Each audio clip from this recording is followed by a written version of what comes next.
नमस्कार मित्रांनो, मागील महिन्यापासून महाराष्ट्र शासनाने दिव्यांगाला 2500 रुपये मानधन केलेलं आहे. पण बऱ्याच दिव्यांगांना अजून 2500 रुपये आलेले नाहीत. कोणाला 1500 आले, कोणाचे येणं बंद झाले, काही लोकांना 2500 रुपये मानधन आलेलं आहे.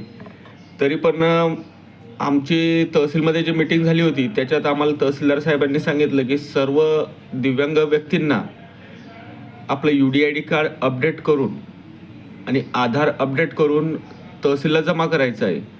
तर त्याच्यामुळेच मी सर्वांना एक विनंती करतो की आपलं दिव्यांग कार्ड, UDID कार्ड ज्याला म्हणतात आपण, किंवा digital disability card online download करायचं आहे. त्याला KYC करून घ्यायची आहे, त्याला मोबाईल नंबर अपडेट करून घ्यायचा, त्याला आधार कार्ड अपडेट करून घ्यायचं आणि डिजिटल आधार कार्ड आणि डिजिटल UDID कार्ड हे दोन्ही आपले डॉक्युमेंट लवकरात लवकर आपल्या तहसीलला जमा करावे. त्यामुळे सर्वांना पुढील महिन्यापासून 2500 रुपये मानधन चालू होईल.